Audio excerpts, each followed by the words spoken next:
আসসালামু আলাইকুম। আজকে চলে এলাম দমদম এয়ারপোর্ট। এই এয়ারপোর্টের নাম হচ্ছে নেতাজি সুভাষচন্দ্র বোস ইন্টারন্যাশনাল এয়ারপোর্ট। তো আমি সব ভিডিওতে আপনাদেরকে পার্কিং দেখাবার চেষ্টা করি। তো আজকে দেখাবো আপনাদেরকে এয়ারপোর্ট পার্কিং।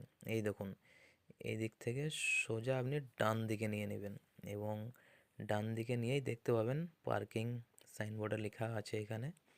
এবং এই সোজা গিয়ে এই যে গ্রাউন্ডটা দেখছেন, এই গ্রাউন্ডের ভিতরেই কার পার্কিংয়ের ব্যবস্থা আছে। তো চলুন আপনাদেরকে দেখাচ্ছি।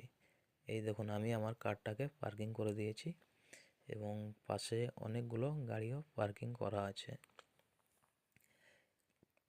এর আগেও আপনাদেরকে এই পার্কিংয়ের ভিডিও আমি দিয়েছি, কিন্তু কিভাবে ঢুকবেন এই গ্রাউন্ডের ভিতরে সেটা দেখানো হয়নি।